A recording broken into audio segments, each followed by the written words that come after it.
Good afternoon, everyone. It's an absolute pleasure on behalf of St. Kabir Public School, Chandigarh, to welcome all the schools and the participants to the second edition of Pantomatics, which is the inter-school general knowledge quiz contest that St. Kabir organizes.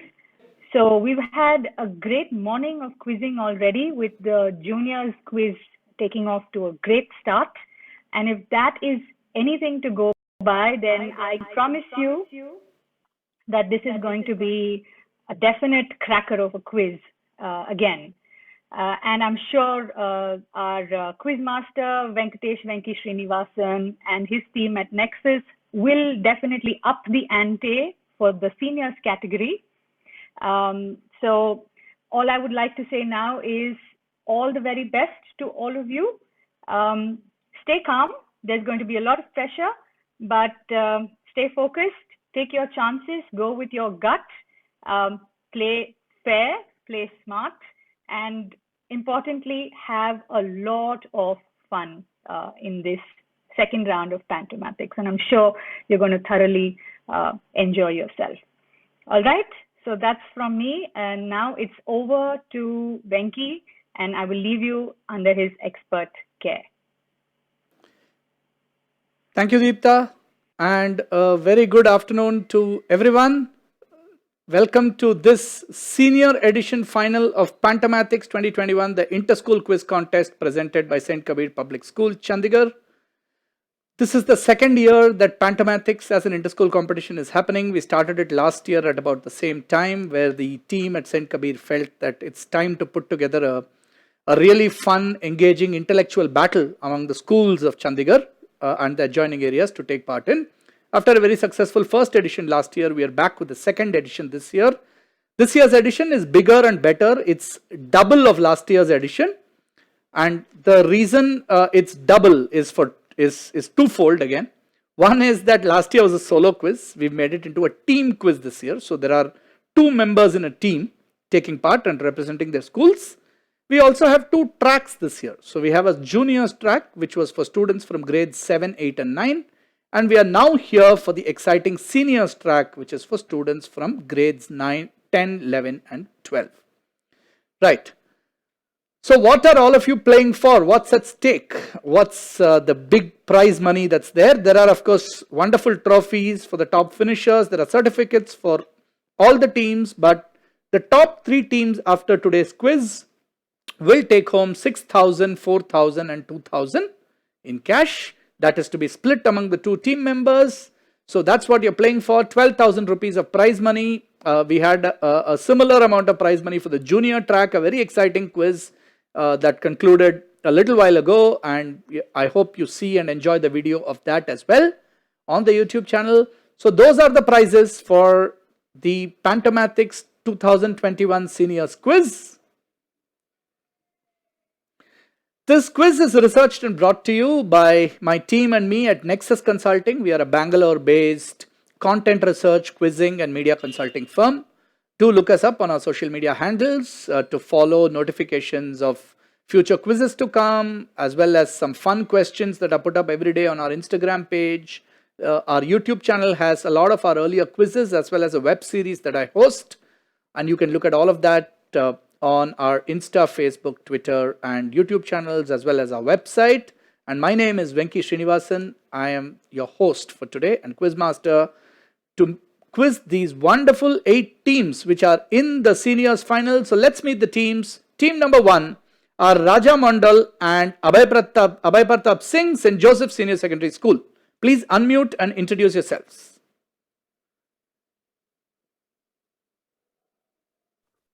Good morning, everybody. I am part of the St. Joseph Senior School. I wish you all the best. Thank you. All the best to you.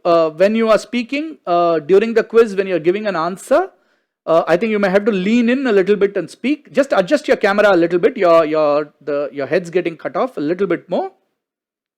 Yeah, that is good. Thank you. One of you, to all teams, a standard rule, which is that discuss among yourselves, stay on mute during the discussion, otherwise everybody can hear what you're discussing. And when you're answering, please make sure that one of you gives out the answer to the question that is asked. All of you are co-located with each other, sitting next to each other, so absolutely no coordination problems there, and I think it should be smooth. All right. Team number 2 in today's final are from Accepts 41 Smart School, Aryan and Abhishek. Go ahead. Yes, sir. So, good afternoon, sir. I am Aryan, and this is my partner Abhishek. We both study in standard 10th, and we are grateful for this wonderful. Thank you, Aryan and Abhishek. Grade 10 students from Accepts. Welcome. Team number 3 are from Strawberry Field, Soham and Shreyas. Good afternoon, sir. We are from Strawberry Fields. My name is Soham. I'm in grade 11, and this is my partner Shreyas. He's in grade 10, and we're looking forward to the quiz. Welcome. One grade 10, one grade 11. Good combo. Team number 4 are from Carmel Convent School, Kudrat and Ekamjot. Hello everyone, I am Ekamjot Kaur. And I'm Kudrat Arora. And all the best to everyone, and may the best team win. All the best to you too. Which grades are you both in? Oh, we're both in 11th. You're both in 11th. Okay, excellent. All right. Team number 5 are from Bhavan Vidyalaya, Yatharth and Gurnur. Good morning, everyone. I am Yatharth and I am in grade 12, and this is my partner Gurnur. He is in grade 11, and we both love quizzing. Very good. Welcome, quiz lovers. That is what unites all of us, I think, including me and Deepta, who gave the introduction. We're all quiz lovers, which is why we're here together to hopefully have some fun. Team number 6 are from Chitkara School, Oshin and Harnoor. Yes, good afternoon, everyone. I'm Oshin and she is Harnoor. We are both in 10th. Okay, welcome. Just one input to you: when you are keep your masks on by all means if you wish to. But when you're giving answers, when it's your turn, then request you to just move your mask down and speak so that we can hear you clearly. Yeah. Okay. Team number 7 are our home team from St. Kabir Public School, Anya Mehta and Arnav Goyal. Good afternoon, sir. I am Arnav Goyal of Standard 10th. I am Anya from 12th. Very good. All the best to you. Welcome to the quiz. And last but not the least, from Manav Mangal Smart School, we have Apar and Agami. Good afternoon, everyone. I am Agami and he is Apar Kendra. We are from Standard 10th, and may the best team win. All the best to you too. Welcome to the quiz. Those are our 8 wonderful teams. Let's see how this quiz is going to play out. We have 4 rounds, 2 rounds going clockwise and anti-clockwise on a format called Infinite Bounce, which we'll explain to you, and 2 very exciting rounds on the buzzer. Right? For the buzzer rounds, you'll need a mobile phone, and we'll tell you the rules when it comes to that. For the rest of the quiz, we'll request you to keep your hands visibly in front of the camera and your eyes not to stray from the camera. I hope there is nobody else in the room where you're taking this quiz from, whether it's from your school or your home or wherever else. Please make sure that nobody else is there helping you out and so on. If we hear other voices or if we see your eyes straying out of the main camera screen, we'll be calling that out, and that won't look very good because this quiz is going to be on YouTube and several thousands of people are going to watch it. So let's play absolutely fair. We'd like, in the interest of fairness, everybody to have their hands clearly in front of screen all the time, on your chin, in front of you, whichever it might be. When it's your turn, just unmute and one of you give an answer. That's all you need to do. There's no typing to be done. There is no Zoom chat, nothing. Please don't type anything on the chat at any point of time during the quiz. All right. Let's begin. All the very best. Here is round number 1 of the senior finals of Pantomathix 2021. It's the clockwise round. We have 12 questions. We will be starting with team number 1, St. Joseph's. We'll be going in infinite bounds, which means it's randomly assigned questions. If the first question gets answered by, let's say, team number 5, the next question will go to team number 6 and not to team number 2. Questions keep bouncing around in that manner. It's 10 points, whether you get it on a direct or a pass. If there are part points, I will award them as required, and my decision will of course be final, so no disputes etc. on that. I would generally say don't say pass, take a guess on all questions because you never know, you might be right. There's no negative marking and sometimes a random guess might just hit the mark. Right, question number 1 to St. Joseph's. Snooker, seen as a minor game, didn't enjoy much popularity during the first half of the 20th century. Due to a technological advance which became common in the late 1960s, snooker could be followed much more easily. Which technological improvement is credited with the rise in the popularity of the sport of snooker? There's an image which could help you, right? This is just an image of a player about to take a shot in snooker. So simply tell us what technological improvement from the late 60s is credited with the rise in popularity of snooker among the general public. Very simple logical answer. You don't need to know anything about snooker. That image should help, and just think logically what technological improvement came about in the late 1960s. We'll give you 30 seconds on your direct, but only 5 seconds on the pass. So I'll do a 10-second countdown to the team on the direct, and then when it's on the pass, I'd expect you to answer it really quickly. Okay, St. Joseph's, make a guess.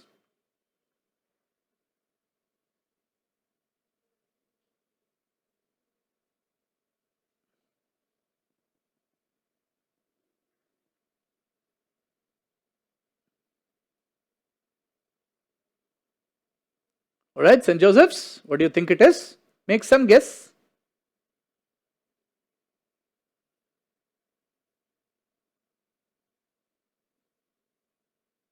More people could play at home. More people could play from home. At one time. Okay, nope, nothing to do with more people could play. Passes to team 2. Accepts.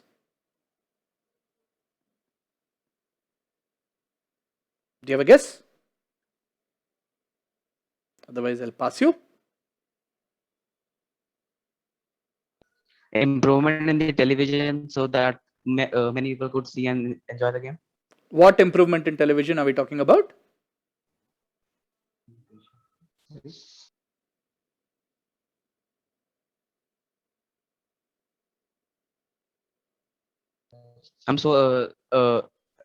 Better connectivity so that many people could see of the televisions with each other. Better connectivity. Okay, so more broadcast and better connectivity is what you're saying. Okay, passes to team 3. SFHS?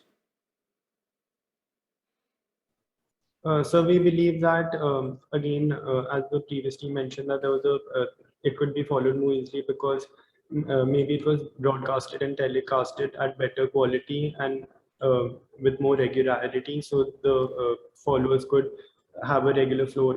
Okay, with more regularity is what you're saying. It was broadcast with more regularity, so people could see it, more frequently. Good guess. Passes to team 4. Kamal? We think it's the advent of portable tables that could be transported Portable easily. tables. Very nice guess. So you can transport it to more places, more people can play. Nice thinking. Passes team 5. Sir, it may be because the television was colored, so we could see the colored balls. That is the perfect answer, Bhavan. Absolutely correct. You got it bang on. It was to do with television, but not necessarily to do with more frequent broadcast or connectivity. It was to do with color television, right? Because the entire concept of snooker dependent on the colored balls that you see there. You see the brown, the yellow, the white, the blue, the red, and the order and the sequence in which you pot them. In black and white television, it was very difficult to follow it, so people just lost interest. And when color television came in, that's what changed the game. Great answer there. That's a good 10 points to team number 5. Bhavan Vidyalaya off the mark, pocketing that. And the next question goes direct to team 6, which is Chitkara. These boxes, we'll show you an image, are kept near human settlements in Kenya and Tanzania. It contains something that acts as a deterrent to elephants that damage local property. This box helps save the property without harming or hurting the elephants because they don't want to be bothered by what is in these boxes. So what is in these boxes that deters the elephants? So these are the type of boxes. You can see elephants in the background, but they would not come into this particular farm, for example, because they know what's in these boxes and they are generally deterred or scared, you can say, of what's in these boxes, and therefore the elephants don't come in. So this is a better way of protecting the farms from the elephants than trying to shoot the elephants or injure them in any other manner. So what's in the box? What do you think elephants would be scared of? Bee fences. Sorry? Bees. Can you say that again? Can you remove your mask and talk if you don't mind? Fences. Bee fences, is that what you said? Yeah. So what's exactly inside? Like the honeybees, which they're afraid. Honeybees and beehives, because elephants are afraid of being stung by honeybees. Is that what you're saying? Yes. Let's look at the answer. You happen to be absolutely right. That is the right answer. These are bees or beehives, which are cultivated and grown especially by farmers to keep away elephants. Absolutely right. This is not only in Africa, it's been followed in India as well. It's become very popular in the southern state of Kerala, where this is followed quite often, with a huge elephant population which tends to come into farmland there and destroy the crops. Good answer there. 2 good answers in a row. Chitkara off the mark with 10 points. Next question to Saint Kabir. Sports Turf Research Institute have been charged with conducting research at a particular location. They take measurements like surface hardness readings and relative rebound, which is calculated by dropping an object from 100 inches. The image shows them reconstructing something from the place they are tasked to work at. Name the sporting location that attracts a lot of attention during July every year.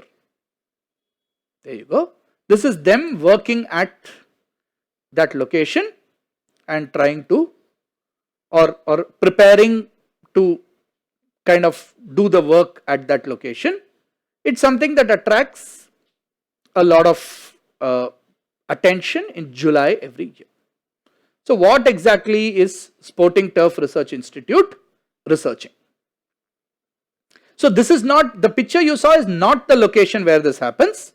This is just they are reconstructing whatever that location is. So this is not the location. So don't get misled by all the trees, etc. you see in the background. This is not the actual location where it happens in July every year.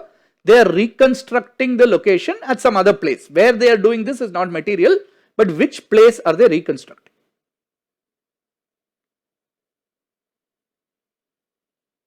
Surface hardness readings and rebound, relative rebound measurements. Saint Kabir.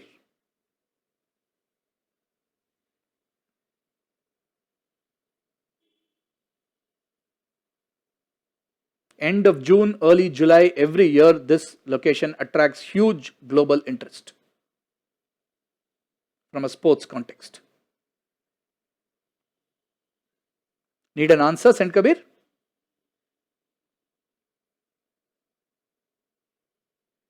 So, we don't know the specific location, but is it the south of England? South of England. Okay, what happens here? At least tell me, like, what sport, what? Tennis. Tennis, okay. So what is the location? What is the place? Now, I'm not saying whether you're right or wrong, but I need a location in your answer. The name of the place. Yeah. London, sir. London, okay. I'll have to pass you on. Manav Mangal. So we think it's golf. Sorry, can't hear you. Please, yeah, remove your mask, come closer and talk. We think it's golf in Wimbledon. No, tennis in Wimbledon. Make up your mind. Give me one answer.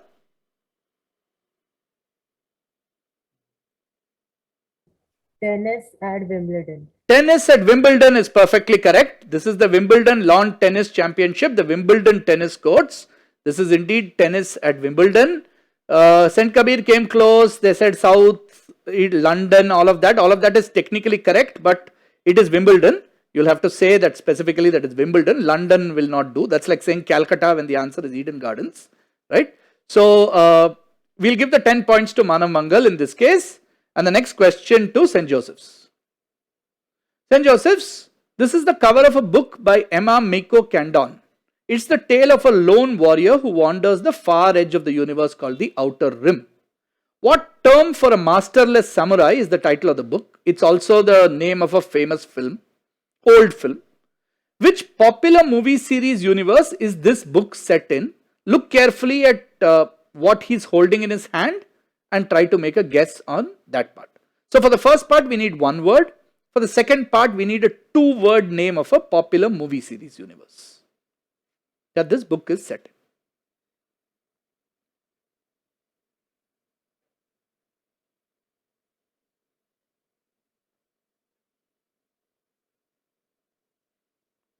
Team 1.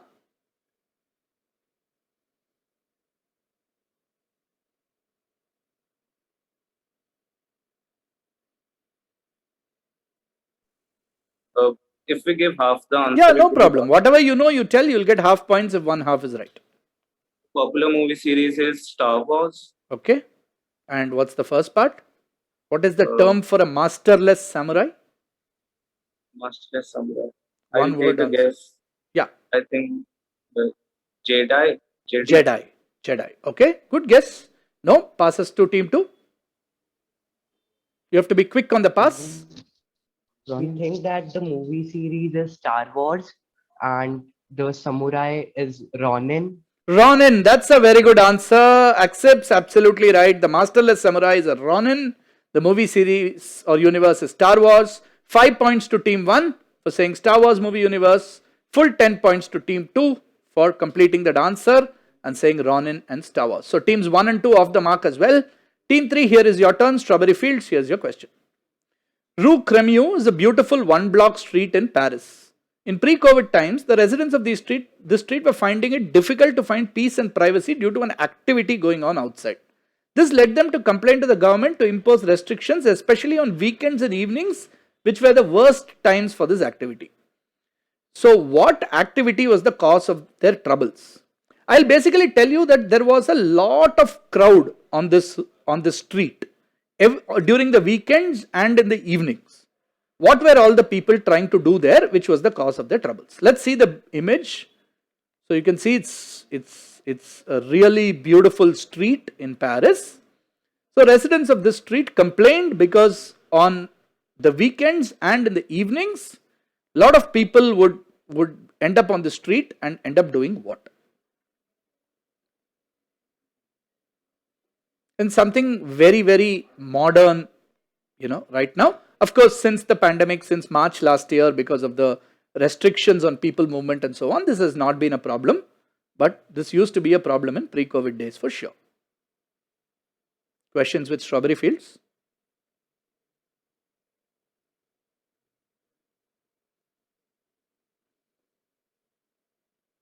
Think of something that is a very, very modern day thing, something that, we keep seeing or experiencing.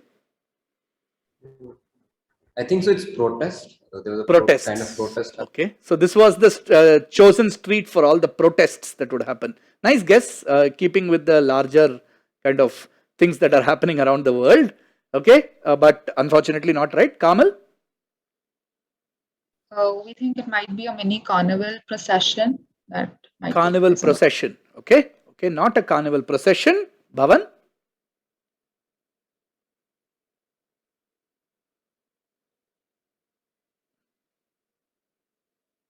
Sir, is it the road leading to the Eiffel Tower? The road leading to Eiffel Tower. So all the Eiffel Tower tourists would end up passing through this road. Nice guess, very nice guess. Chitkara? Very creative guesses from the team so far. Speaker vandalism.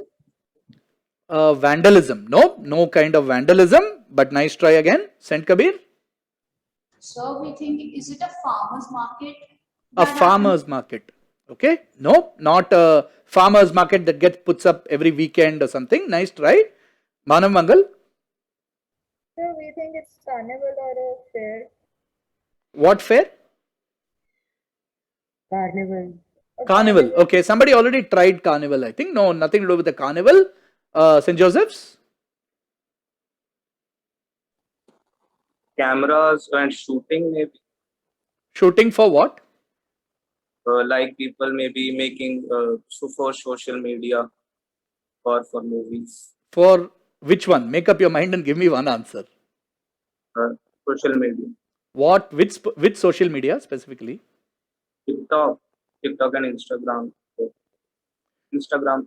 Okay, we'll give it to you. We'll give it to you since you got most of it. This street looks really beautiful. So people want to, like, whoever's visiting Paris wants to generally come here, take selfies and pictures with these backgrounds of these beautifully painted walls and put it up on Instagram, right? So all these Instagrammers come here and like end up posing against these walls and creating a lot of noise and ruckus, and that's how they create all this trouble. Good answer, St. Joseph's. You kind of hovered around it but pulled it out finally to give a good answer. That's a full 10 points to team 1. Question now to team 2 accepts. El Salvador, as you might know, recently became the first country in the world to adopt Bitcoin as legal tender. Lot of noise about Bitcoin. Bitcoin requires a high amount of energy. So El Salvador has decided to make use of certain natural resources, of which they have around 20, to generate energy to use for Bitcoin mining. Because Bitcoin mining is very computer intensive, it requires a lot of electricity and a lot of energy. So for creating that energy, they have decided to use some type of natural resources, of which they have around 20, right? So what are they going to use to generate this energy to mine more Bitcoin? Something natural. And remember, they have 20 of those. Okay, team 2, make a guess. Geothermal energy. Geothermal energy. From where? What would be the source of the geothermal energy? Hot springs and... Hot springs. Yes, sir. Okay, we'll pass you on to team 3. So I believe that the region of El Salvador, many volcanoes are present there, so that might be a potential source to generate energy. So generating energy from volcanoes. Yeah, Volcano power. That is a great answer. Absolutely correct. Well cracked there. Volcanoes is right. It is geothermal in a way, but it's not hot springs. It's volcanoes. El Salvador is in one of those zones where there are lots of volcanoes. There are 20 volcanoes located in El Salvador, and that's how they're planning to generate the power. Well done. Great answer from Strawberry Fields. Team 3, they are off the mark as well with a good 10 points. Next question now to Kamal. Team 4, simple and straight question. This is a clerihew, a type of comical poem. Which scientist's name fills in the blank? Sir blank blank abominated gravy. He lived in the odium of having discovered sodium. So remember, there is a rhyming scheme. So which scientist's name fills in the blanks? He is a scientist who apparently discovered sodium. He is also credited with discovering a number of other elements as well.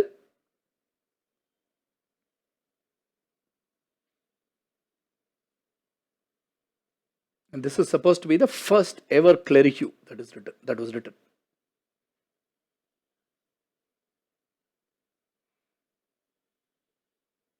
Also, just to let you know, throughout the quiz, the lengths of the blank will be indicative of the number of letters in the answer, right?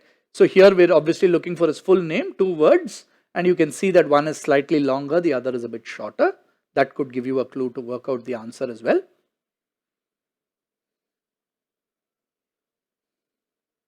The ladies from Kamal, make a guess. So we're not sure, so we'd like to pass. You'd like to pass? All right, passes to Bhavan. So natrium. So we'll also like to say that considering the rhyming scheme of this particular question, the word would definitely end with AV, right? So what is your answer? Natrium, sir, natrium. Natrium. No, I'm looking for the name of a person. Okay, passes to Chitkara. It should be Humphrey Davy. Humphrey Davy is the right answer. Sir Humphrey Davy, you know, the famous British scientist known for several discoveries that he made, including having discovered sodium. Most of the many other elements in the periodic table are credited to Humphrey Davy for the discovery. That's a good answer. Chitkara get themselves 10 points. Humphrey Davy, abominable gravy. Like team 5 said, it had to end in like an AV of sorts. It was Humphrey Davy. Okay. Saint Kabir, here is your question. When writing letters, the Romans originally wrote something in the form blank Rome, meaning given at Rome, indicating the time when the letter was written. Which very, very common word therefore comes from the Latin for given? It's a very common short word. So when they wrote letters, they wrote dash Rome. use this particular word to indicate the time when the letter was written. This is something that in a way you follow even today when you write a letter. So think very simple, tell me what word comes from the Latin for given.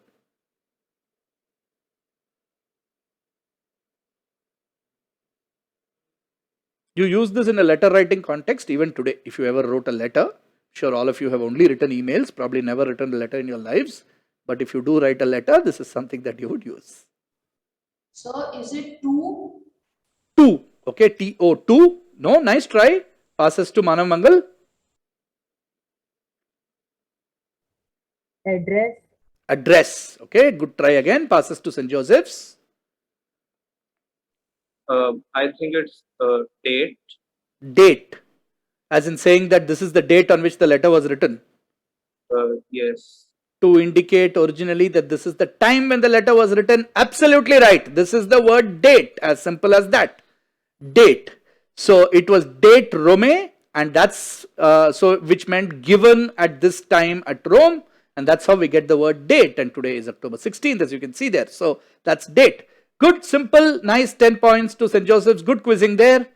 Accepts, back to you. The structure was built more than 500 years ago, named after the king who built it. Its 36-kilometer long walls are said to be the longest in the world after the Great Wall of China. In 2013, it joined a list with 5 other similar structures. Which structure is this? What are these 6 collectively called? Let's see the image. So you can see that long wall that is there in the front. So what is this structure? Or let me make it simple. Which fort is this? And it joined a list of 5 others. Collectively, what are they called?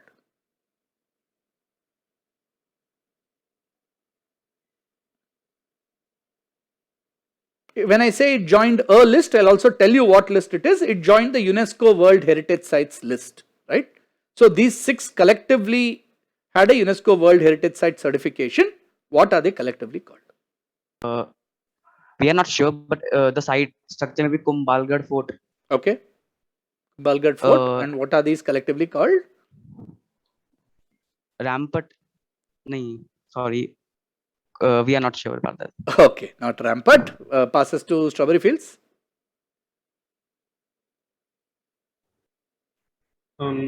So we've also considered. We also think that the structure is called Kumbhalgarh Fort, but we also not sure of the second part. All right. Okay. Moving on. Kamal. So we also think it's the Kumbhalgarh Fort, and the collective structures can be the longest walls around the fort that were built in the prehistoric. No. Passes. Bhavan? So, like, we think it's in Naharangad Fort, Jodhpur, and we're not sure about the collective. Okay. You said Mehrangarh Fort, right?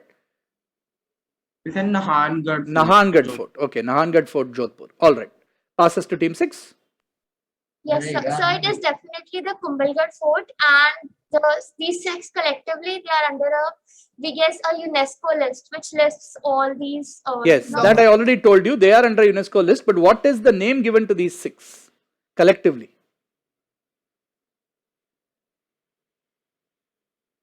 So we are not sure. Okay. St. Kabir? So we think this is the Amer Fort, and these 6 are collectively called the forts of Rajasthan. Forts of Rajasthan and Amer Fort. Okay, Manav Mangal? It's the Kumbhalgarh Fort, and it is a UNESCO longest walled forts list. UNESCO longest walled forts list. Okay. St. Joseph's?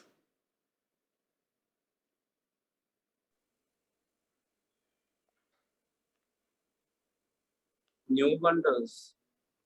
Sorry?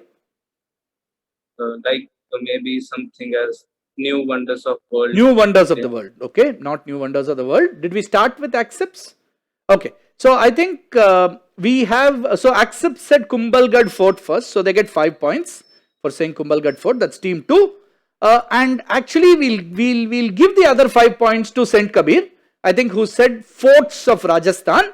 It's specifically called the hill forts of Rajasthan, but at least you came up with more or less the right answer. The 6 forts are together called the forts of Rajasthan.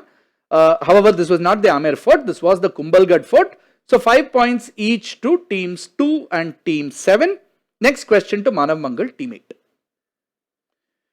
Okay, simple one. Team 8, Fevicol came out with his ad poking fun at a famous beverage company after an athlete did something during a press conference in June 2021. So explain that incident. What does this make fun of?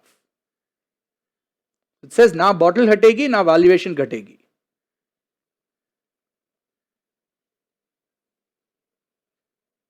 So they put out this ad after a very famous sports person did something at a press conference.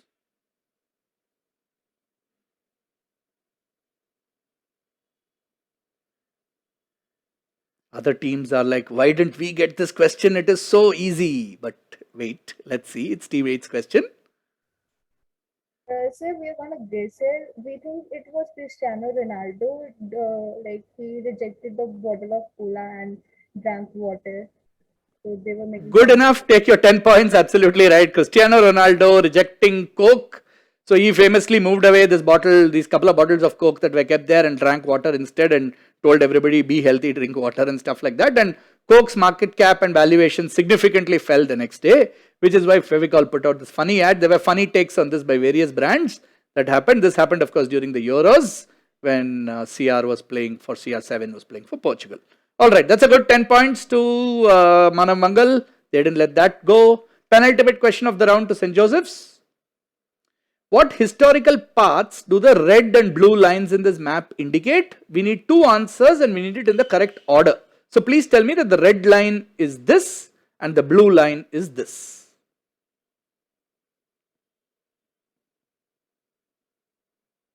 We need 2 answers. What does the red line show? What does the blue line show?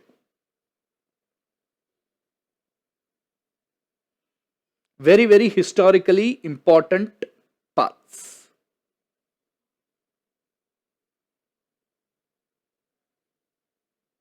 The red line is Silk Route. And the blue line? The blue line would be trade route. Trade route. Okay, passes to team 2. The red one is the Silk Route by the land, and the blue one is the Silk Route by the sea. Oh, Silk Route by the sea. Very innovative. Team 3. So we believe that the red one is the Silk Route, which is obviously on land, and the blue one, which is in water, is the trade route. Trade route for what? But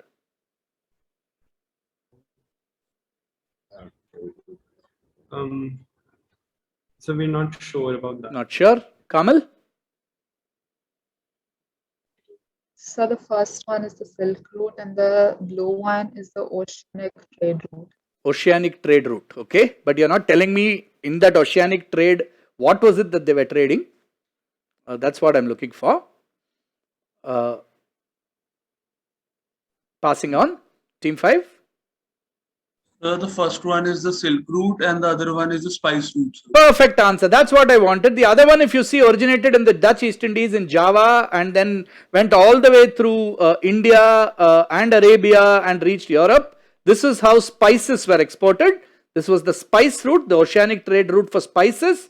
While of course traditionally the land route from China was always followed through India, through parts of India, Afghanistan and so on to finally reach the Middle East and adjoining parts of the world, which was the Silk Route. So team 2, who said Silk Route first? That was team 1. Team 1 get 5 points for Silk Route and team 5 get the full 10 points for saying Silk Route and Spice Route. Last question of this round, that goes to team 6, Chitkara. This is a member of the spider family found predominantly in Andhra Pradesh. Due to its bright colors and beautiful looks, it's known as a dash tarantula. Which other creature's name fills in the blank?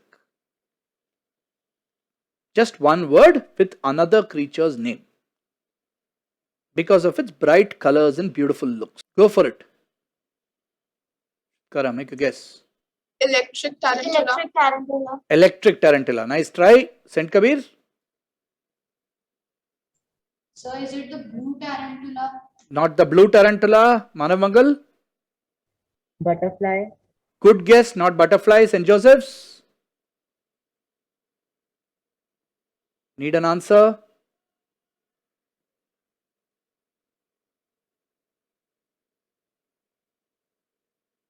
Need an answer, St. Joseph's? Otherwise, I'm going to pass you. Peacock. Peacock is the right answer. This is the peacock tarantula. Absolutely right. I think that was a blind guess out of desperation, but it turned out to be right. This is the peacock tarantula. Okay. So St. Joseph's, the dice seems to be following their side today. Couple of guesses have come right. But that's how quizzing goes. Well done. Good on you for taking a guess and not saying pass. A peacock tarantula is right. That brings us to the end of round 1. We'll take a quick look at the scores now. Very close contest, very early days. And in the meanwhile, all of you, one of you take out a mobile phone and go to, on your mobile phone browser, please go to a site called buzzin.live, buzzin.live. Can you put that on the chat as well? Alright, meanwhile, here we go with the scores. Carmel are yet to start, I'm sure they'll catch up. St. Kabir are on 5. Strawberry Fields are on 10, Accepts are on 15, 3 teams are currently tied for second slot, Bhavan, Chitkara and Manav Mangal on 20, but in an early lead is St. Joseph's on 40. Right, long way to go. Welcome to round 2 of the senior final of Pantomathix 2021 brought to you by St. Kabir Public School. This is the exciting visual buzzer round. There are 8 questions common to all the teams. 2 attempts on the buzzer. If the first team gets it wrong, we'll give a chance to a second team. Buzzing is happening through a third-party website. Everyone's got their buzzers tested. So hold your buzzers up. Wait for the visuals to come up. And then I will let you know who has buzzed, right? Only that team is supposed to answer. Everyone's ready?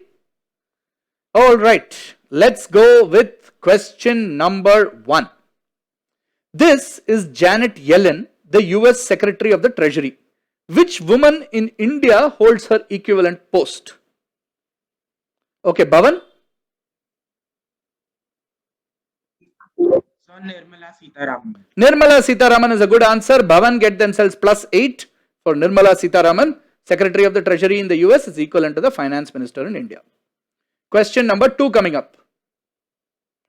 In which city will you find the structure also known as the Taj of the Deccan? St. Joseph's?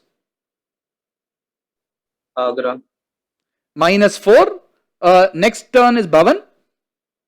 So Aurangabad. Aurangabad is the right answer. I said Taj of the Deccan. This is the Dakhani Taj, Bibika Maqbara in Aurangabad. So that was -4 to St. Joseph's and +8 to Bhavan there. So 2 +8s for Bhavan. Buzzers cleared.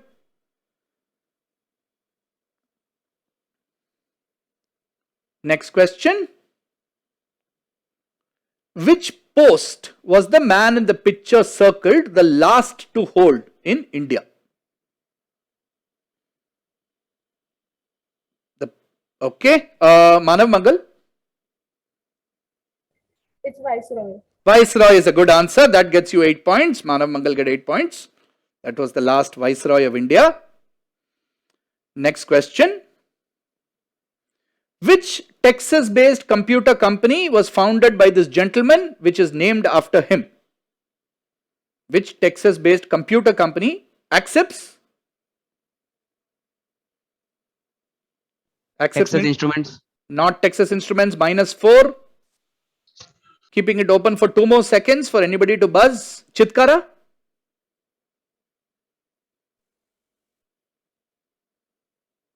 Chitkara, unmute and answer please. Dell. Dell is the right answer. +8 to Chitkara there. -4 to Accepts, +8 to Chitkara. That was Michael Dell of Dell Computers. Next question. The structure in the picture was built by which civilization that ruled that country? Okay, Accepts?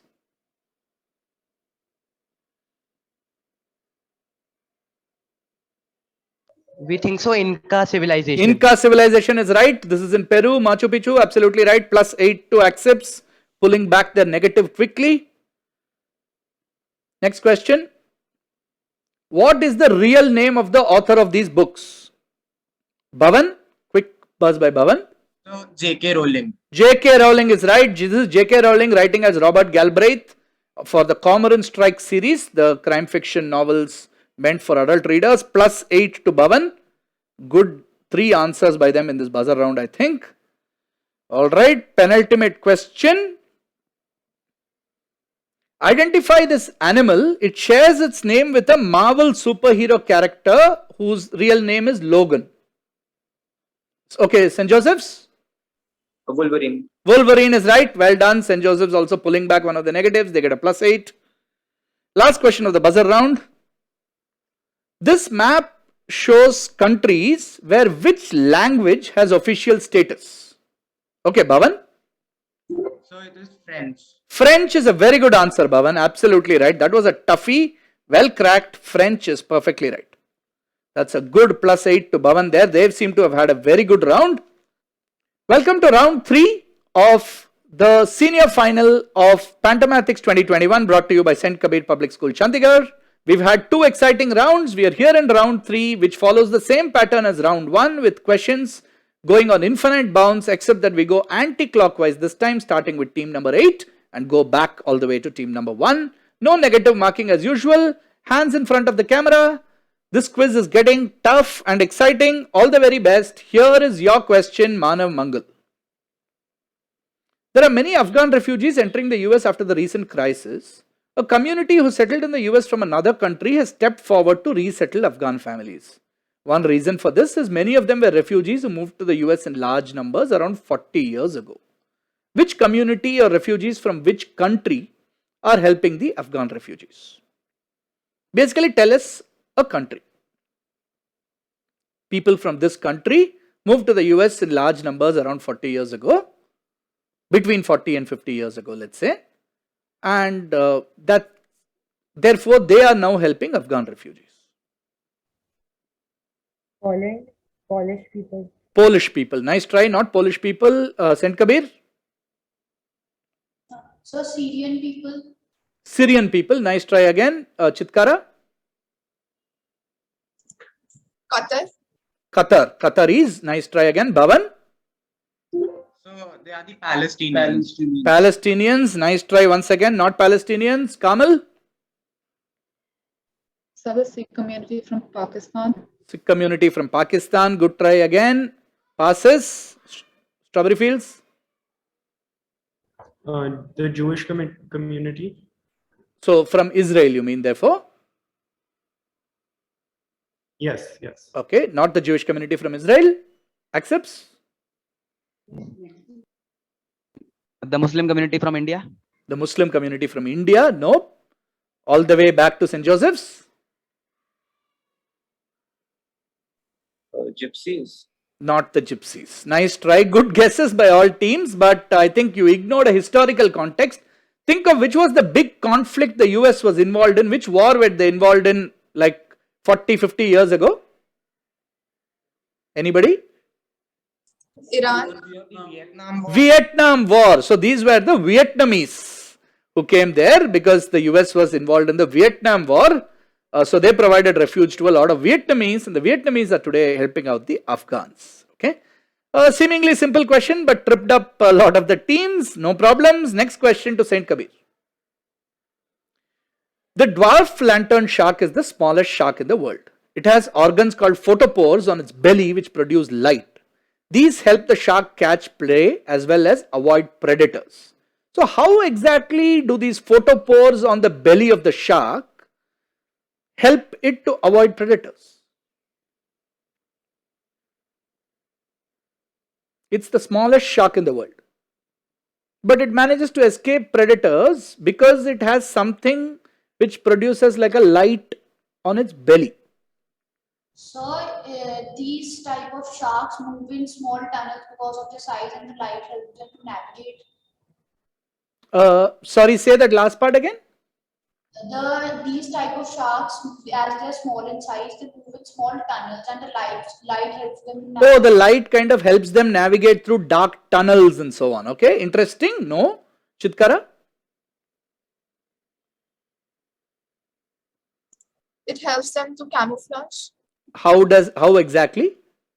because that the lights they produce align with the lights of the sea colors and the sea corals. I need a slightly better answer than that. When you say align with sea colors, what do you mean? Align with the sea corals, like the sea anemones and Sea corals. Okay. Okay, I'll pass you on that. They don't align with sea corals. Bhavan?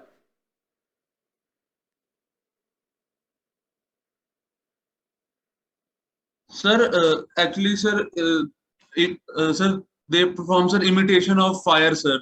Imitation of fire. Okay, nice try. Nothing to do with an imitation of fire. Kamal?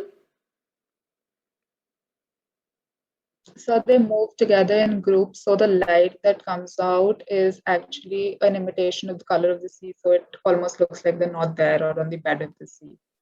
Okay, so when you say color of the sea, again, what exactly do you mean?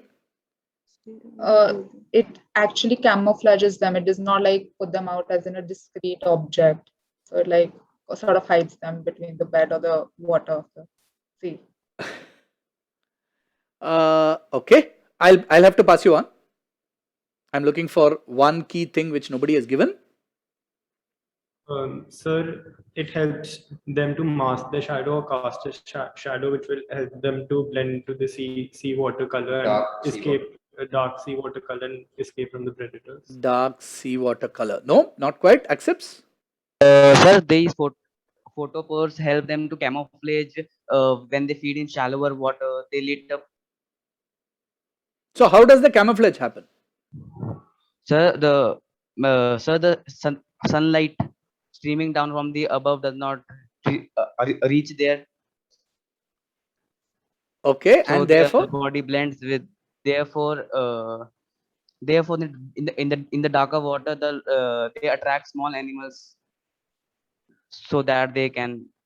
Okay, I'll give it to you because I heard the key thing around the sunlight, which is the bit I wanted in the camouflage, right?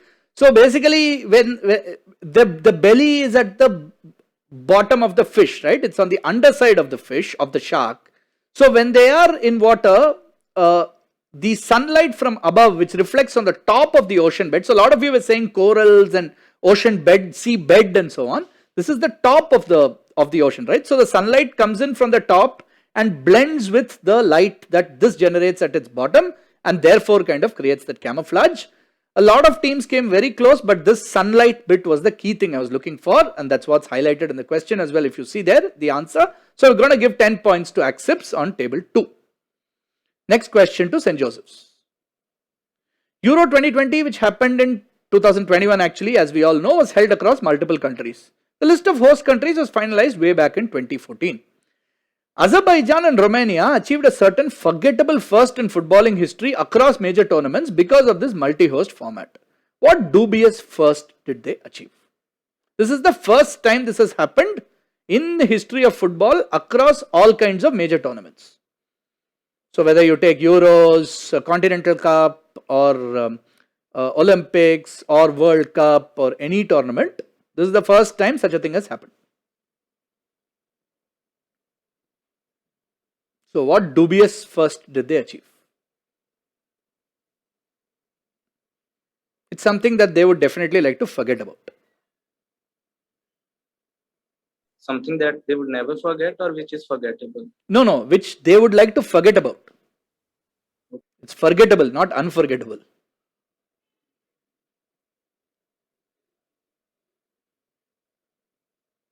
First loss. First loss. Okay. Not first loss. Manav?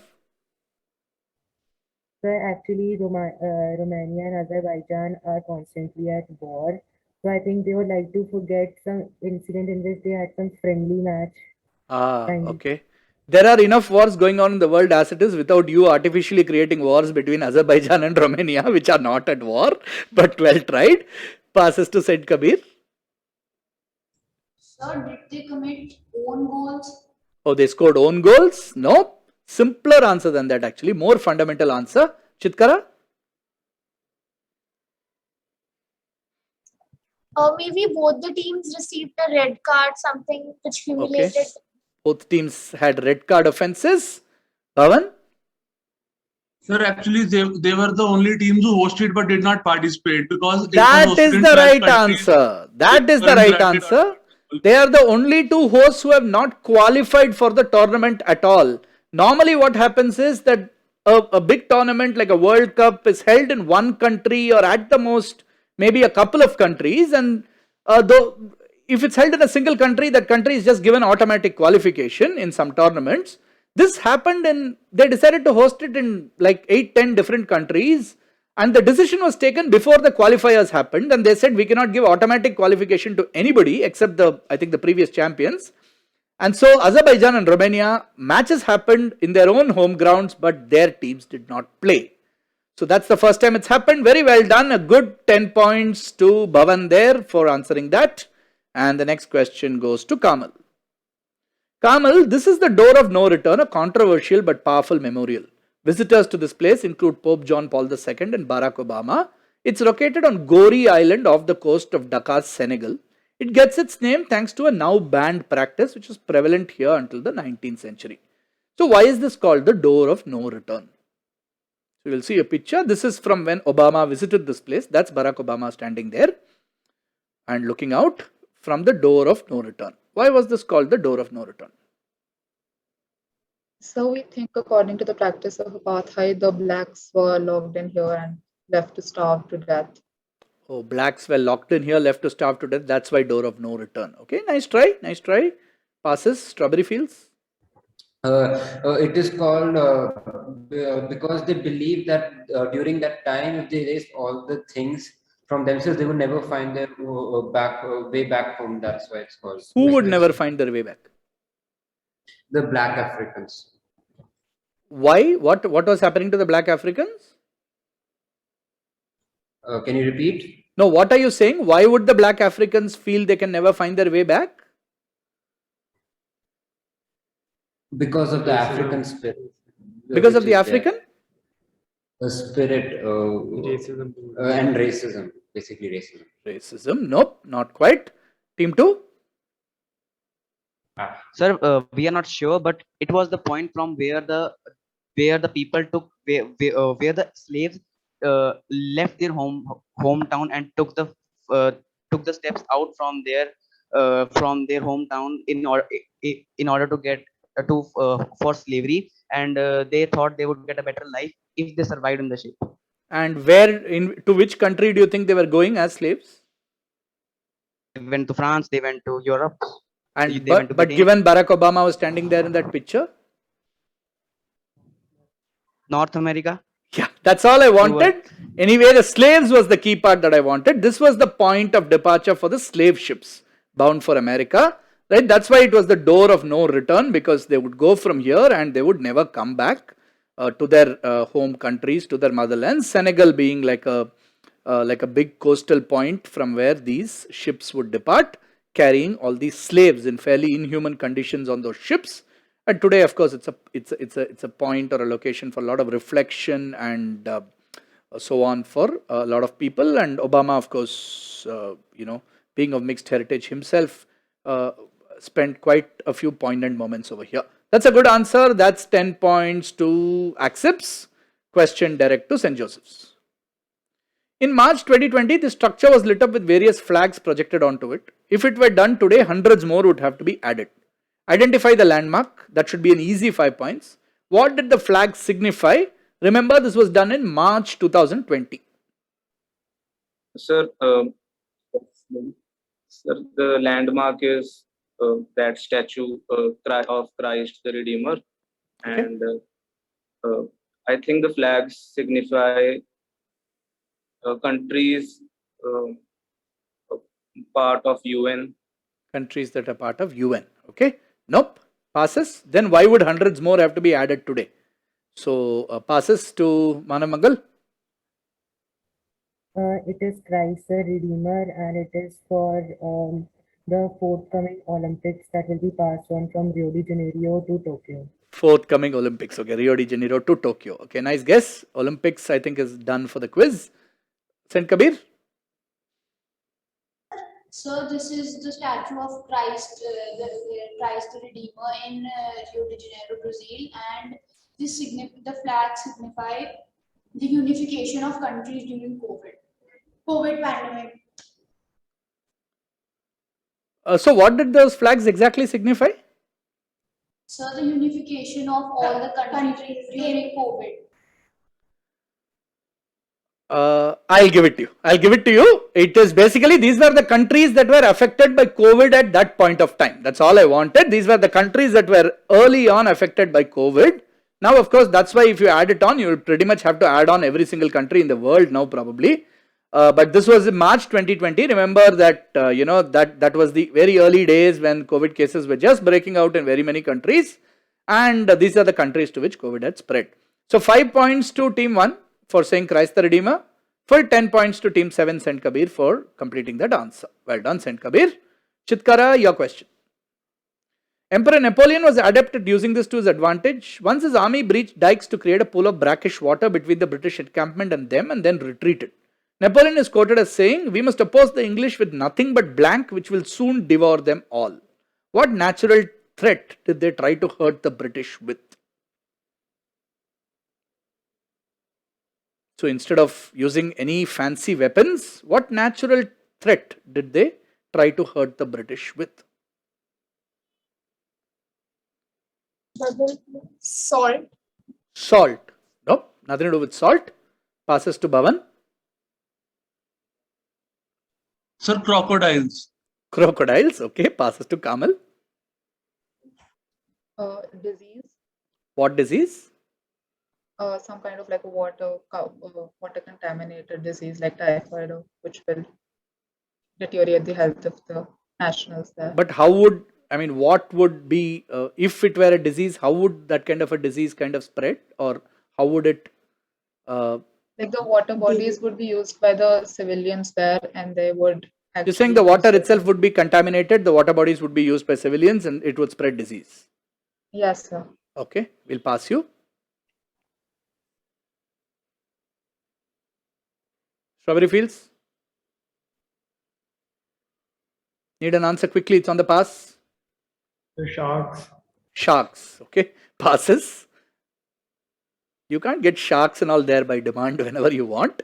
Accepts?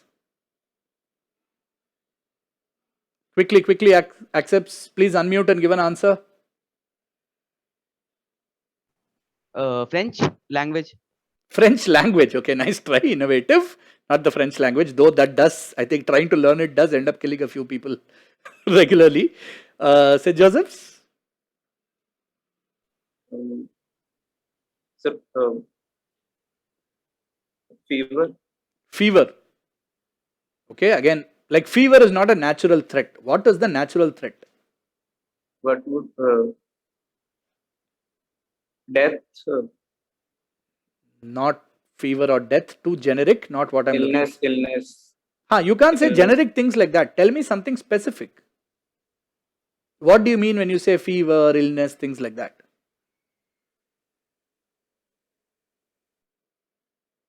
I'll pass you. Manav Mangal? Cholera. Cholera. Okay, good try, not cholera. Saint Kabir? So to spread some kind of a plague. Spread some kind of a plague, okay. Nothing as morbid as a plague, but all of you got on the right track that it would create a kind of disease. I thought Kamal would get to it. Yeah, try for no points. Yeah. Dengue. Well, kind of close. If you create a large pool of water, what natural creature is likely to be there, breed there the most? You can't really bring in sharks, crocodiles and all, put them there. Naturally, what would breed there? Mosquitoes, which would therefore lead to malaria, which was the disease that killed a lot of people on the war front in those days. Because if you just create a pool of water, you would get mosquitoes to breed, and Napoleon said the mosquitoes will take care of them, we don't have to do anything.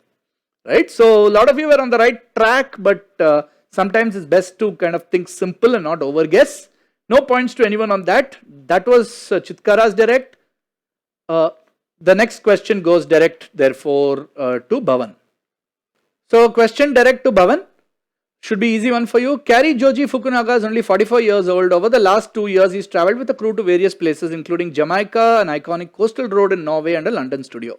Some of the spots in Norway that he went to were the Trollstigen, a twisting road with 11 hairpin bends, an icy forest, and the panoramic Segla mountain. Why is Kari Joji Fukunaga in the news? Here's a helpful image. One of the spots that he went to. Why is he in the news? Very much in the news. Last 2 weeks. Very, very current affairs. Back to the text. So can we see the question again? Yeah, there you go. Why is Kari Joji Fukunaga in the news? Or what has he been doing in Jamaica and Norway and London and all these places? Sir, he escaped the Taliban. He escaped the Taliban. Okay, interesting. Just before they took over Afghanistan. Oh, just before they took over Afghanistan. Okay, interesting. No, nothing to do with the Taliban. You'll be really surprised when you hear the answer. Okay. Passes. Kamal. So he traveled those places on a two-wheeler. Oh, he went to all these places on a two-wheeler. No. Passes. Strawberry Fields. Because of his new movie that has been released recently. Which new movie? James Bond, No Time to Die. And who's he? He's an American director.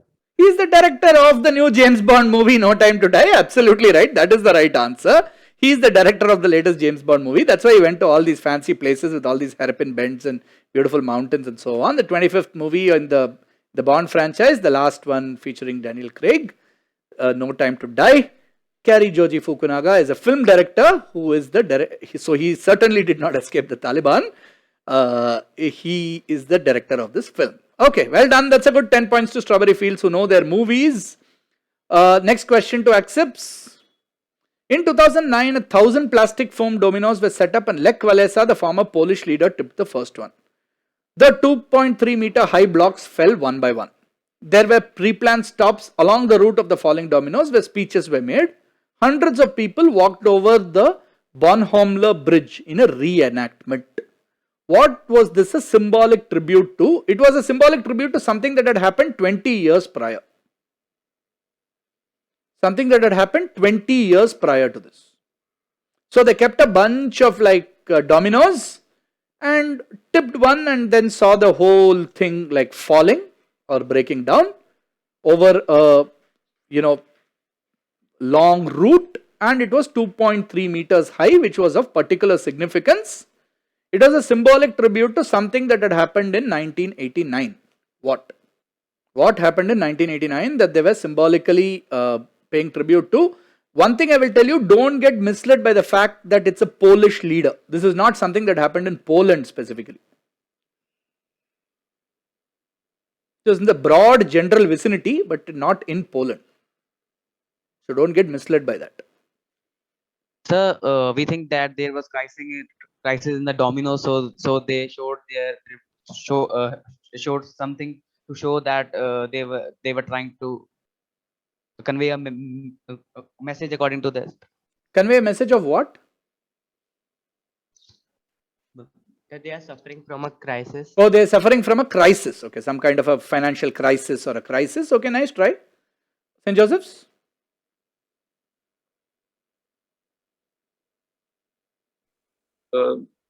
Sir, I think it was related to, I think they opened the borders and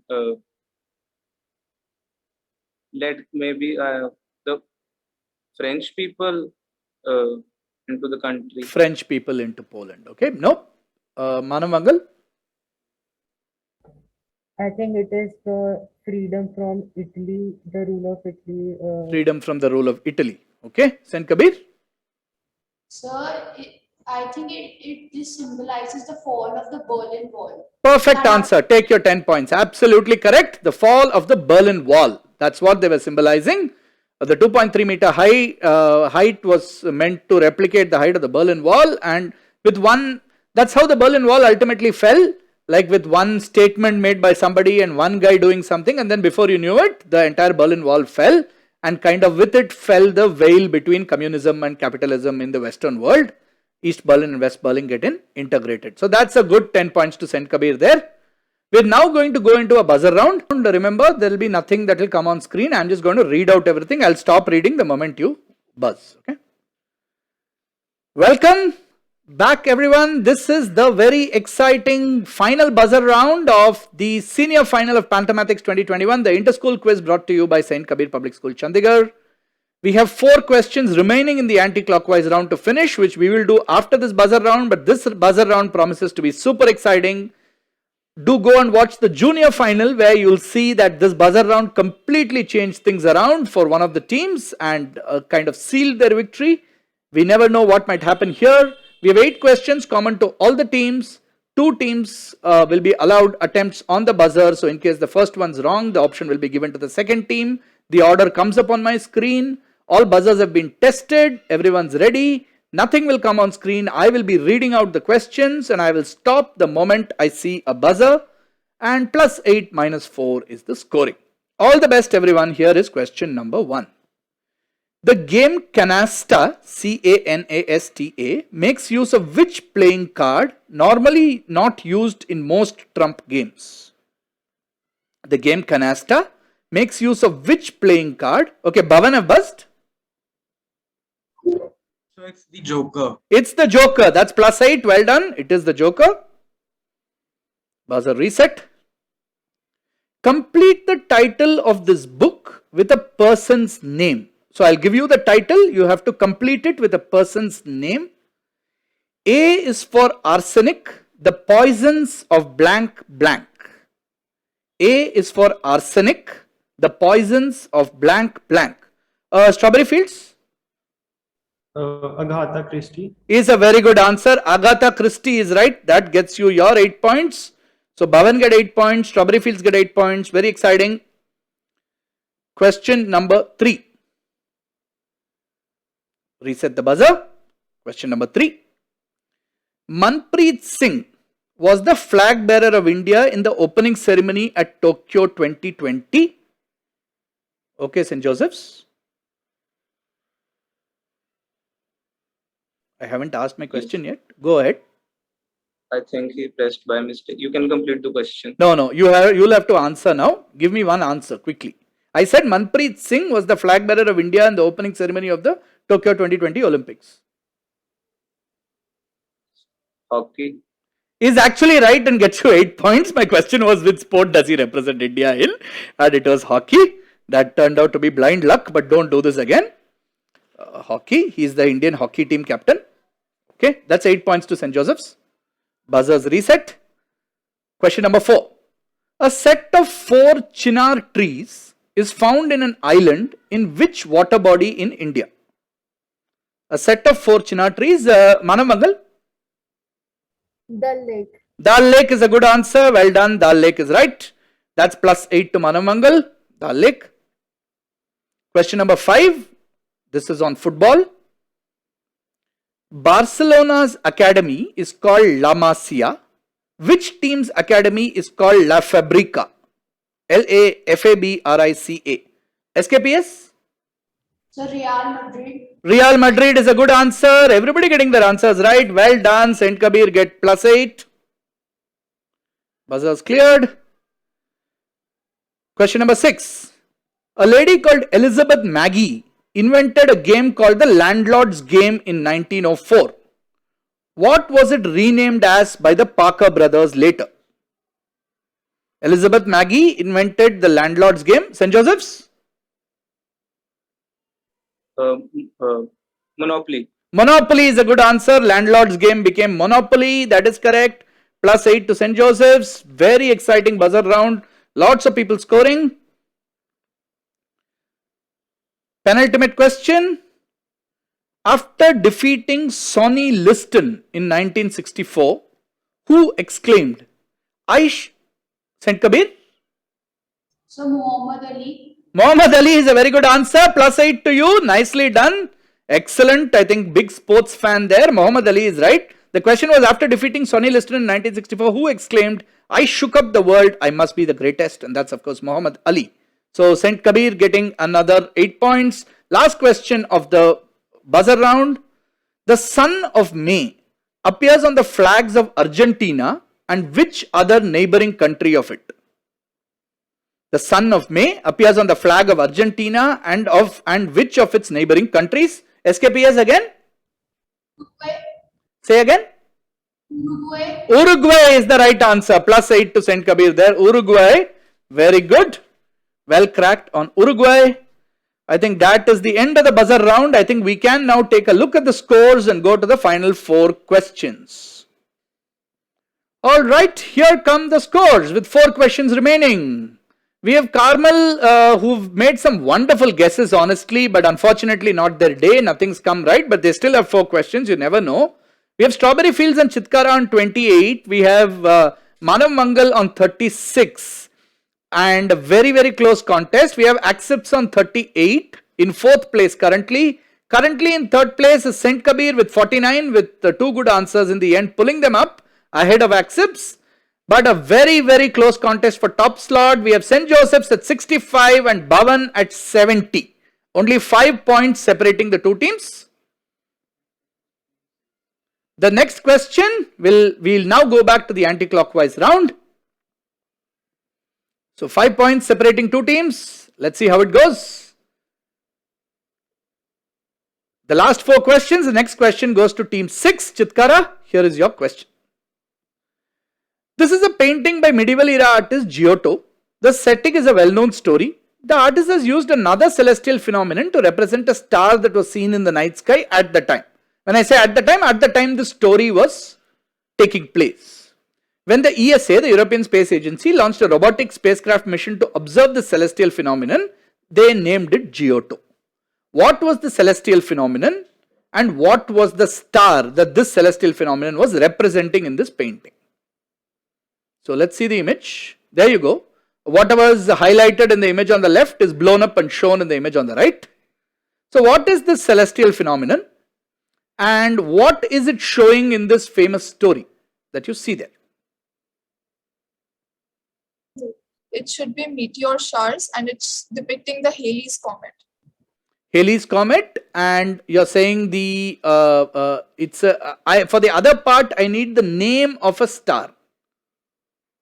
A specific name of a star which was supposedly seen in the sky when whatever you see in the painting was happening.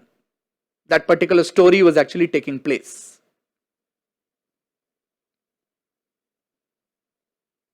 Star of David. Star of David. Okay. We will pass you on to team number 5.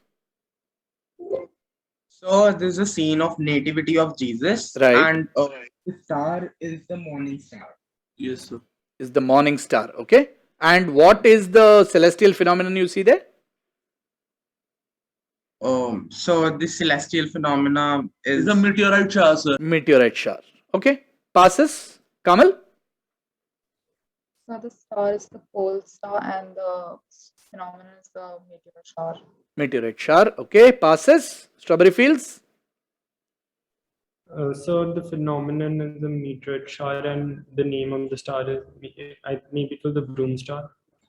No. Passes. Accepts. So the star is the star of Bethlehem, and the natural phenomena, the celestial phenomena is the deception of Comet Halley. Is the what? Say again?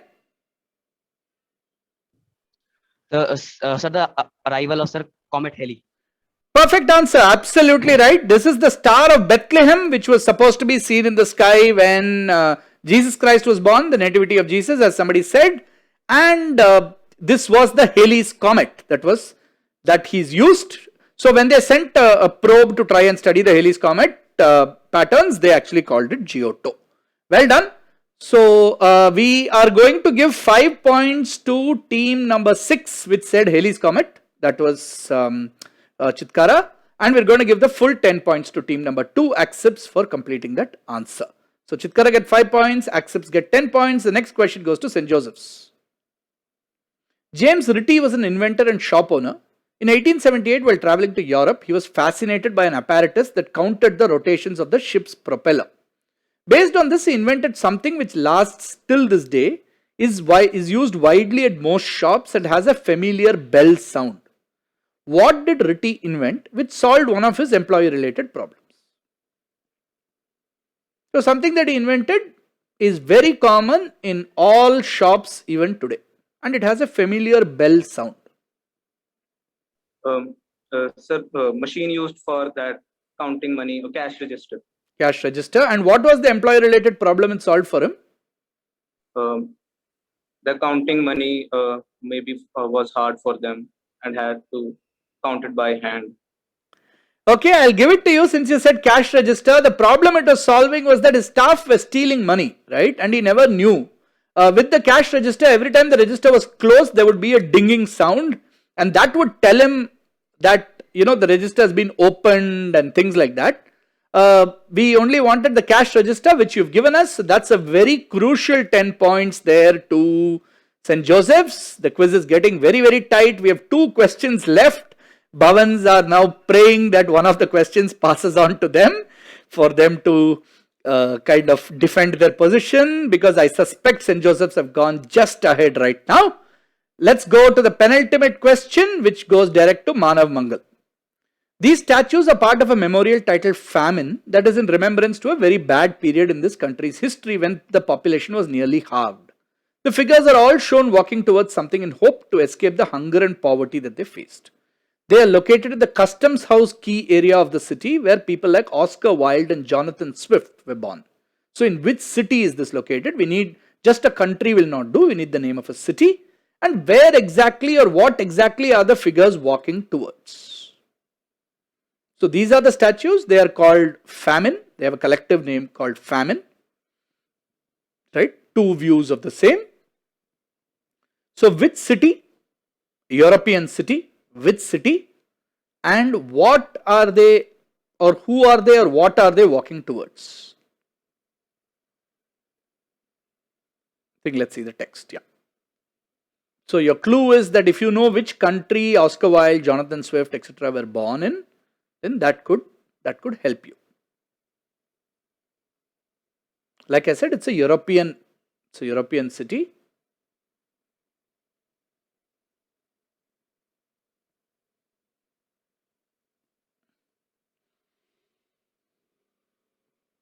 It's a capital city. I'll tell you that as well. It is the capital of a European country.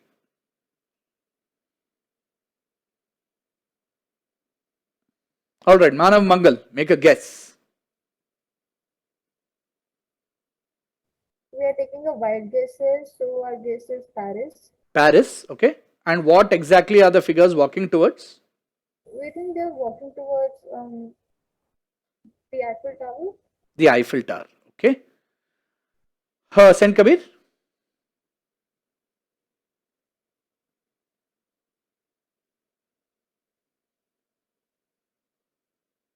So the figure is walking towards home. So the city is Madrid. Madrid, and okay.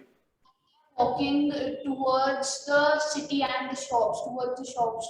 Towards the shops so that they can buy things to eat. Okay, nice guess. Chitkara? I think it should be Dublin. Okay. And they are walking. What are they walking towards? Can you please show the figure once again? Sure. You can see the next one as well.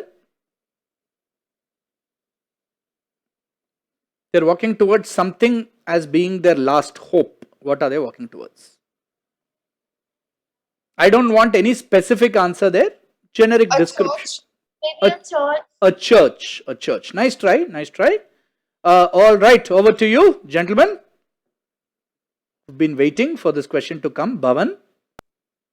Right. So considering that was time of famine, and London was the industrial town, these people are walking towards London. Where is this, first of all?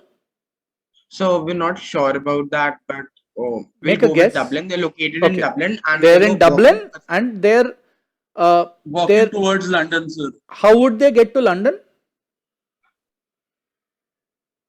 They're walking towards London. So They're walking towards London in a bid to walk and get to London. Is that what you're saying? Yes, sir. Yes, sir. Because of the famine situation and that Okay. time, sir. And London was. Okay. Okay. We'll pass it on. Kamal? So the city is Dublin and they're walking towards the station to get to another city to escape from there. They're walking towards the what? A train station or a mobile station, a vehicle station to get in hope to get away from the city. Which vehicles, what type of vehicle station are they walking towards? A train or maybe like a carriage station. Not sure about that. Carriage station or train station. Okay, we'll pass you on reluctantly to Strawberry Fields. So the city is Dublin, and I think since it was a time of famine, the figures in the picture, they are clearly starving, and then I think they're walking towards ships to carry They're them walking overseas. towards ships. That's all we wanted. They were walking towards ships because it's the ships that would take them overseas. So conceptually, Bhavan, maybe yes, they were going to London. I don't know whether they were going to London. They may have be going to any other place where they could have found food and an occupation and a new life. This is why I asked you, how were they getting there? If you had said they were taking a ship to London, I would have given you the points. They were just walking, and it said quay over there. The word quay, Q-U-A-Y, is pronounced quay. Essentially means a harbor or a point from where ships depart, right? So they were going towards the ships to take them overseas. Right. So who said Dublin first? I think that was Chitkara, right? Yeah. So Chitkara will get 5 points for saying Dublin. That's team number 6. And who completed this answer just now? Was it team 3? Yeah. Strawberry Fields will get the full 10 points. So 10 points to Strawberry Fields, 5 points to Chitkara. Last question of the quiz coming up. We've had a really close contest, fairly topsy-turvy one. But before I go to the last question, it is my duty to thank the organizers, St. Kabir Public School, led of course by the visionary Mrs. and Mr. Bakshi, interacting with us, encouraging us and supporting us. Operationally have been our 2 pillars of strength, Sneha, the academics coordinator, and my very good friend and stellar quizzer herself, Deepta Vivekanand. Thank you very much for your support. Also a big round of thanks. When you see this on YouTube, this will be a nicely well produced video. I am sitting here in a studio in Bangalore doing this, and this would not be possible without our partners in this endeavor, Audio Plus, Ravi, Murli and team. A big round of thanks to them. And of course to my wonderful team at Nexus Consulting, which has put this entire quiz together. Specifically here today helping me out, very interestingly, are the 2 newest members of our team, Ranajit Soman and Aishwarya. So thank you very much. I am usually the face in front asking all the questions. It's a team that's put the questions together, the content team led by Rishikesh Verma, comprising Venkat Raman and others, and of course my co-founder and our creative head Vivek Karthikeyan. So big thanks to everyone at St. Kabir, Audio Plus, Nexus, and most importantly to all the schools, all the 7-8 schools who have sent their teams and been cooperative about us hosting this quiz. I know it's still pandemic times, it's still a bit of uncertainty, but thank you very, very much to all the schools who've been part of this. This quiz wouldn't happen without the support of all of you. So teachers, parents and students from all these schools, thank you very much. Right, tension time. Back to the last question of the quiz. Direct to AK accepts on table number 2. Simple one for you, accepts. The one he was using earlier was made by the company Nemeth. It was a composite of aluminum and carbon fiber. He then switched to a 100% carbon one made by Valhalla. These are designed for maximum glide. They also have something known as NXS, which is the next generation sharp tip, which is made for maximum lift. Who and what are we talking about? Who and what are we talking about? If you get the who, you will get the what. That is for sure. Look at all the clues. What it's made of. Glide, tip, lift, everything.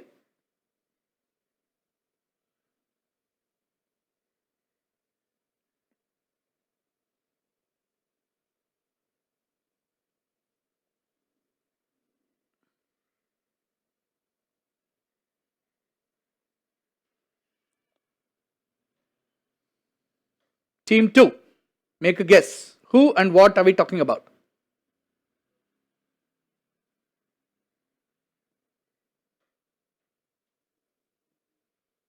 Sir, 2 seconds. Yeah, quickly. There's a good reason to ask this question. We wouldn't ask some random thing about some random person. There's a very, very good reason to ask this.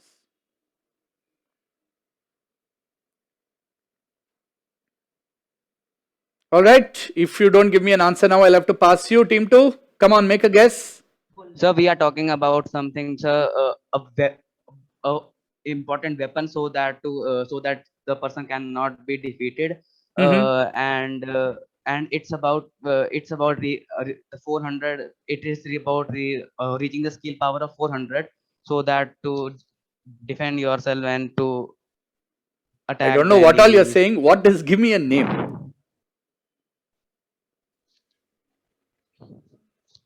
Ubisoft. No, I don't know what you're talking about. Passes to team 1. I'll take a guess. Maybe they are talking about javelin. And person? Neeraj Chopra. Neeraj Chopra and javelin. Just because you have nothing else and because he won the gold, people are guessing Neeraj Chopra and javelin every time. We will not pass to the next team because that's the absolutely right answer. St. Joseph's have got it bang on right. These are Neeraj Chopra's javelins. Absolutely correct. That's why it's been all over the news, in the news. The company, the brand name, interestingly, is called Valhalla, which, as you might all know, means the underworld in Norse myth, and that's the company that makes Neeraj Chopra's javelins, which won him a historic gold at the recent Olympics in Tokyo. So we ended the quiz where we began with team number 1 answering a question. So very good. My congratulations to all of you. Very well played. Bhavan, don't look so dejected. You did quite well. Luck of the draw on infinite bounce. I know, if you had a chance to attempt every question, then you might have probably scored more, but very, very well played. Nevertheless, hope you all enjoyed the quiz. Here is a chance to look at the final scores.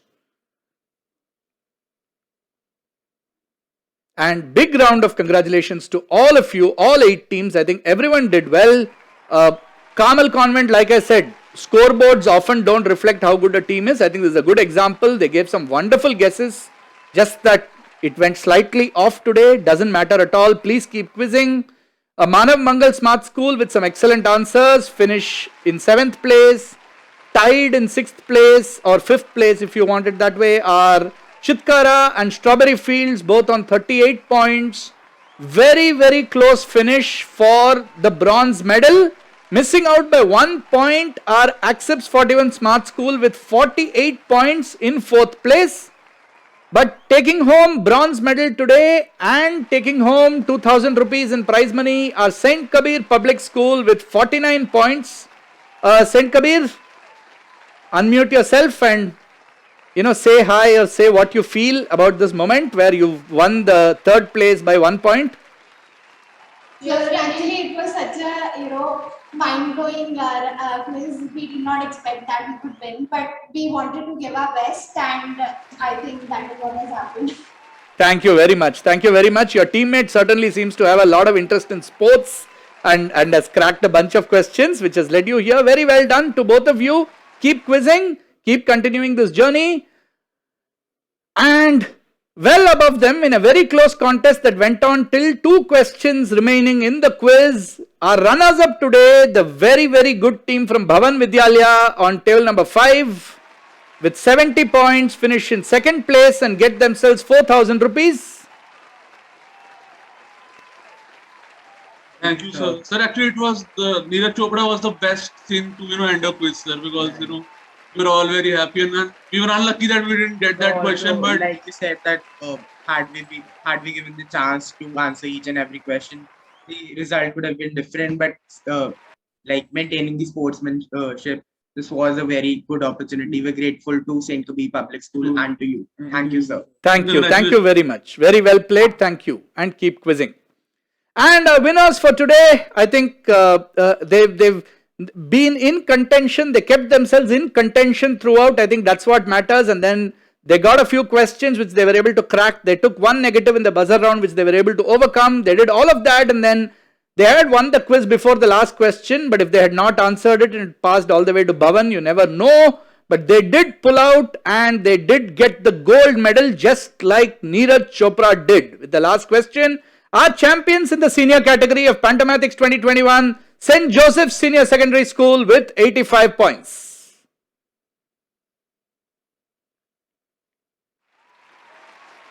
Thank you so much. Thank you, sir, for giving us this opportunity. I would like to say something if I have the time. Please go ahead. I think I'll share something that actually I had taken my name back yesterday night because I thought that I would not be able to perform well in the quiz. I saw the last year's quiz on YouTube yesterday, and I thought that these are very random questions and I may not know it, and it may hinder the name of our school if I'm not able to answer them. But I think when I thought about that, if I have given the name, I should at least participate because it would be a good experience at least for the future. And then once I would like to say that if somebody has decided to participate, they have already won. So I already won when I decided to participate. Now these marks and all these definitely boost the morale. But the main thing is participating and just showing up to the competition. I think that is what matters. Absolutely correct. I mean, I couldn't agree with you more. That really is the thing. I think in any case, to get better at quizzes, the best way to do it is to attend more quizzes and show up at more quizzes. And I'm very glad you changed your mind and decided to attend and finally managed to win the quiz. So congratulations to you, and make good use of the 6,000 rupee prize money that you guys are winning. Perhaps to buy more books and read more and become better quizzers. Right. With that, let me hand it over back to Deepta from St. Kabir to summarize and to invite our very special speakers to share a few thoughts. Thank you, Venki. Oh, what an absolute nail biter this has been. It's just such a treat watching such high quality quizzing. We had a great morning, but the afternoon has certainly surpassed all our expectations. Many congratulations to the winners. St. Joseph's, look what you did. Amazing contest, extremely well fought. Bhavan, you were just superlative, and it's just luck of the draw, and that's really what happens in every quiz. So better luck next time. We hope you do much better. Also, congratulations to our wonderful team at the home team at St. Kabir. Very close. You just made it photo finish for third place. So, but we are very happy. So Mr. and Mrs. Bakshi will not be joining us, however, to give you the closing comments, but I would like to take this opportunity to again extend a very heartfelt thanks to all the teams, the schools that decided to send you, and also said that they would be willing to send you for an on-the-ground event. So I thought that was wonderful. And I can't wait for this event for next year. I'm pretty certain that we will have an in-house, in the auditorium quiz with great rounds of applause and audience questions and all of that. So I'm looking forward to that one and hope to see you all back. Thank you so much to Venki and the team at Nexus. This just keeps getting better and better every year. And I'm sure our association will continue for many years to come. So on behalf of everyone at St. Kabir, the management, the students, the staff members, the teachers, everybody who's worked really hard to put this together, thank you all. Have a great time quizzing and keep reading, and all the very best. Thank you.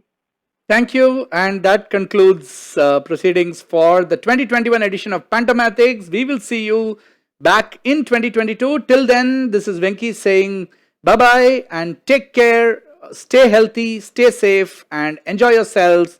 A big bye-bye to you from Team St. Kabir and Team Nexus Consulting. Bye-bye. Thank you, sir. Thank you, sir.